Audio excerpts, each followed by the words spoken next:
Présente d'une manière intégrée qui est unique au monde. D'une part, des malades avec des spécialistes de maladies infectieuses, des capacités de traitement de maladies ultra contagieuses. On peut tout y faire, depuis le diagnostic, le soin, la réanimation dans le même endroit.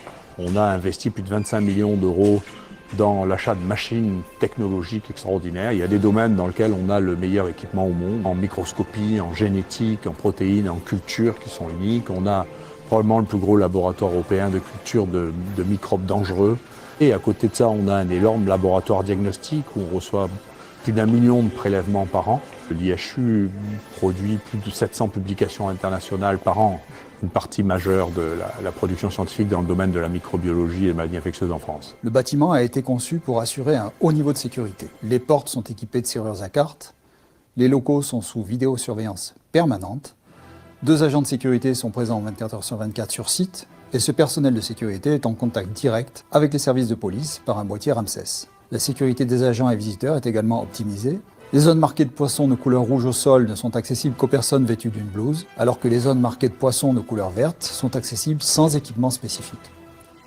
De plus, l'IHU détenant une collection unique d'échantillons biologiques, les congélateurs dans lesquels ils sont conservés sont également sécurisés par serrure à carte dans une biobanque.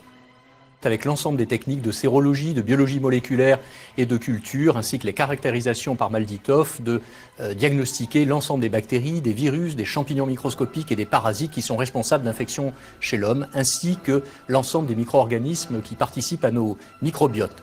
Ce laboratoire diagnostique est en parfaite continuité avec les plateformes de recherche, la plateforme de séquençage, la plateforme protéomique, la plateforme de microscopie et la plateforme de culturomics, qui est la spécificité de notre IHU. Plus de 400 nouvelles espèces ont été décrites dans ce laboratoire qui dispose de la plus grosse collection mondiale de souches. Ici, nous sommes au niveau du laboratoire NSB3 de l'IHU. Donc c'est un laboratoire qui fait environ 1600 mètres carrés. La sécurité, c'est d'éviter que tout pathogène qui soit à l'intérieur puisse sortir à l'extérieur. Pour ça, on a des systèmes de dépression, donc on est capable de surveiller la dépression à l'intérieur de ce laboratoire. Un deuxième aspect important, c'est la sûreté. Il faut savoir que dans ce laboratoire, on va manipuler des micro-organismes potentiellement très dangereux, par exemple le bacille de la peste, et on pénètre dans les zones en fonction de ces autorisations.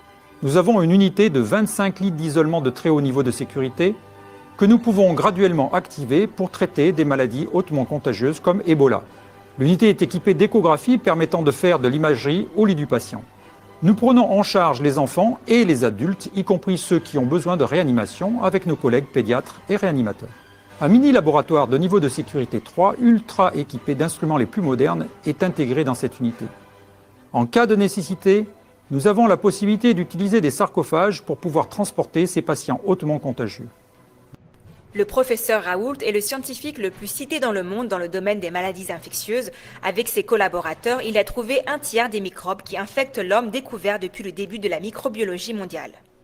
Il y a peu d'endroits dans lesquels il y a tout le monde à la fois, et donc ici on peut tout faire. Nous, on est là pour la réalité et pour la découverte.